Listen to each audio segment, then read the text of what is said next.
हर हर महादेव, जय भोलेनाथ। स्वागत है आप सभी का हमारे चैनल पर। आज के इस वीडियो में हम आपको सुनाएंगे सोमवार के व्रत की कथा। सोमवार का व्रत करने से भगवान भोलेनाथ प्रसन्न होते हैं, मन वांछित फल प्रदान करते हैं। अगर किसी भी वजह से व्रत नहीं भी कर सकते तो भी कथा तो अवश्य ही सुननी चाहिए। कथा सुनने मात्र से ही व्रत का आधा पुण्य प्राप्त होता है। इसीलिए अगर व्रत किया तो अत्यंत श्रेष्ठ है, नहीं किया तो कथा अवश्य सुनें। हमारे चैनल पर सभी प्रकार की व्रत कथाएं और महात्म्य सुनाए जाते हैं। अगर अभी तक आपने चैनल को सब्सक्राइब नहीं किया है तो चैनल को सब्सक्राइब करके बेल आइकन पर क्लिक करें और आज की कथा अच्छी लगे तो एक लाइक अवश्य करें, क्योंकि आपके लाइक से ही हमें पता चलता है कि आपको हमारा वीडियो अच्छा लगा, तो लाइक तो अवश्य ही करें। तो चलिए अब सुनते हैं सोमवार के व्रत की कथा। एक नगर में एक बहुत धनवान साहूकार रहता था। उसके घर में धन की कमी नहीं थी, परंतु वह बहुत दुखी था क्योंकि उसके कोई पुत्र नहीं था। वह इसी चिंता में दिन रात दुखी रहा करता था।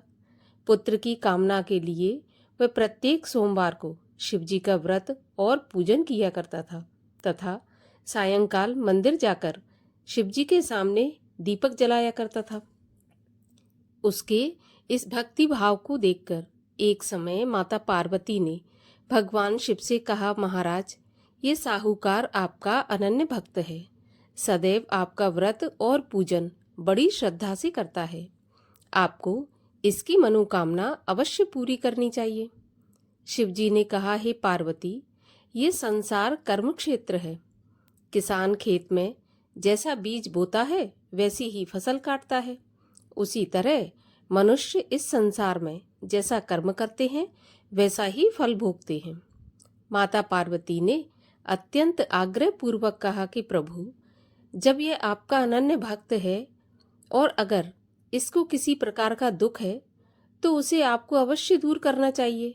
आप तो सदैव अपने भक्तों पर दयालु रहते हैं और उनके दुखों को दूर करते हैं।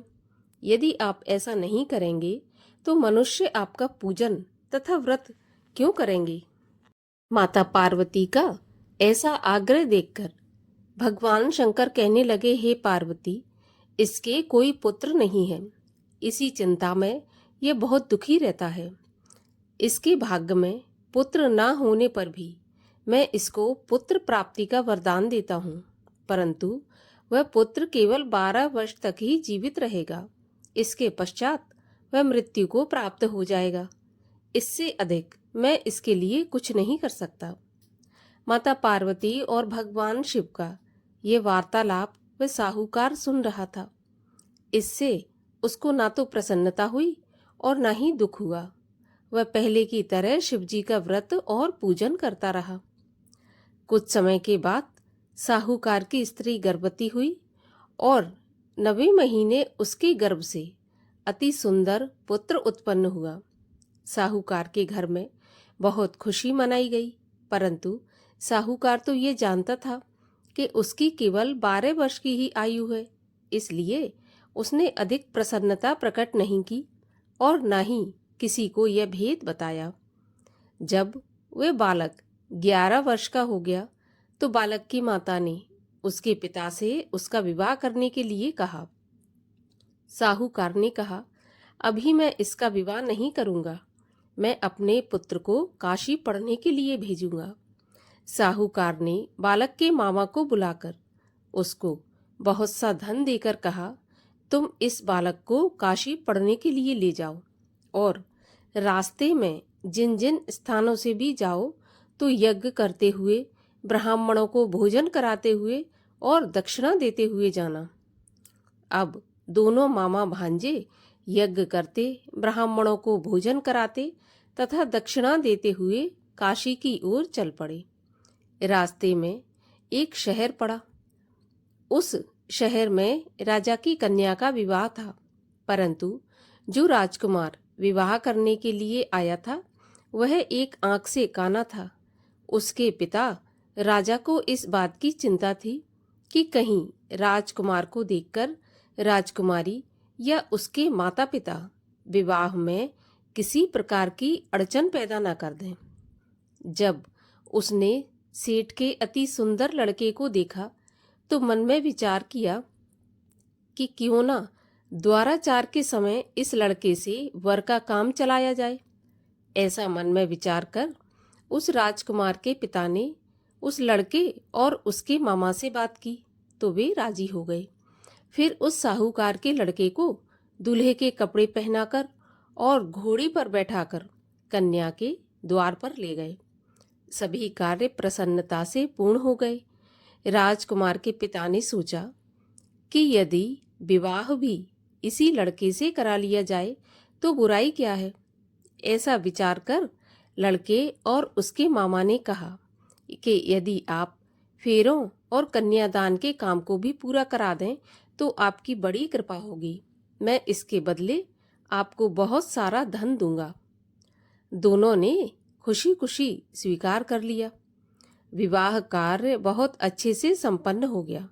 सेठ का पुत्र जिस समय जाने लगा तो उसने राजकुमारी की चुंदरी के पल्ले पर लिख दिया कि तुम्हारा विवाह मेरे साथ हुआ है, परंतु जिस राजकुमार के साथ तुम विदा होगी वह एक आंख से काना है और मैं काशी पढ़ने जा रहा हूँ।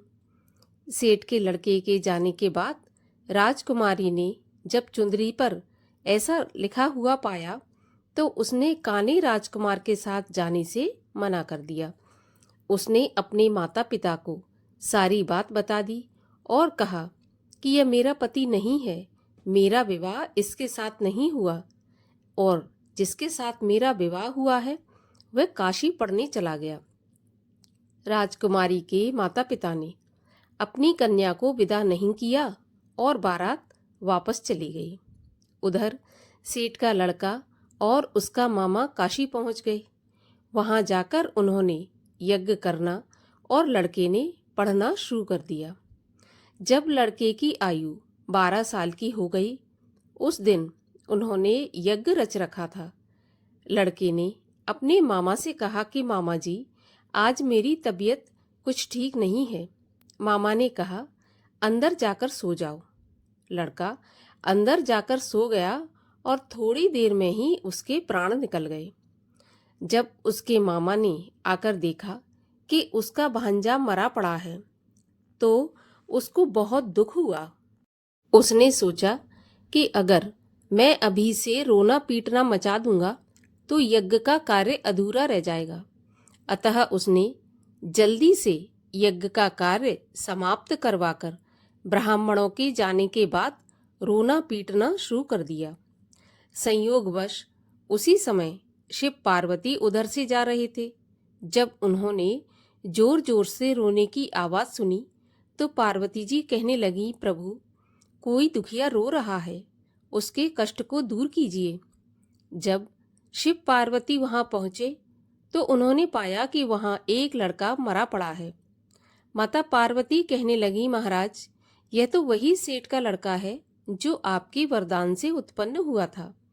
शिवजी ने कहा, पार्वती, इसकी आयु इतनी ही थी और यह भोग चुका। तब पार्वती जी ने कहा, महाराज, इस बालक को कुछ और आयु दो, नहीं तो इसके माता पिता तड़प तड़प कर मर जाएंगे। माता पार्वती के बार बार आग्रह करने पर शिवजी ने उसको जीवन का वरदान दे दिया। शिवजी की कृपा से वह लड़का जीवित हो गया। शिवजी और पार्वती कैलाश पर्वत पर चले गए। शिक्षा पूरी होने पर वह लड़का और उसका मामा उसी प्रकार यज्ञ करते हुए, ब्राह्मणों को भोजन कराते हुए और दक्षिणा देते हुए अपने घर की ओर चल पड़े। रास्ते में उसी शहर में आए जहां उस लड़के का वहां की राजकुमारी के साथ विवाह हुआ था। वहां आकर उन्होंने यज्ञ आरंभ कर दिया। उस लड़के के ससुर वहां के राजा ने उसको पहचान लिया और महल में ले जाकर उसकी बहुत आवभगत की। फिर बहुत से दास दासियों सहित आदरपूर्वक अपनी राजकुमारी और जमाई राजा को विदा कर दिया। जब वे अपने शहर के निकट आए तो मामा ने कहा कि मैं पहले तुम्हारे घर जाकर तुम्हारे माता पिता को खबर कर आता हूँ। जब उस लड़के का मामा घर पहुंचा तो उसने देखा कि लड़के के माता पिता घर की छत पर बैठे थे। उन्होंने प्रण करके रखा था कि यदि हमारा पुत्र कुशलता के साथ वापस आ गया तो हम राजी खुशी नीचे आ जाएंगे, नहीं तो छत से कूदकर अपने प्राण दे देंगे। उस लड़के के मामा ने आकर जब यह समाचार दिया कि आपका पुत्र आ गया है तो उनको विश्वास नहीं हुआ। तब मामा ने शपथ पूर्वक कहा कि आपका पुत्र अपनी पत्नी और बहुत सारा धन साथ लेकर आया है। तो सेठ को बहुत प्रसन्नता हुई। सेठ सेठानी आनंद पूर्वक नीचे आए। बाहर आकर उन्होंने अपने पुत्र तथा उसकी पत्नी का भरपूर स्वागत किया। सभी प्रसन्नता के साथ रहने लगे।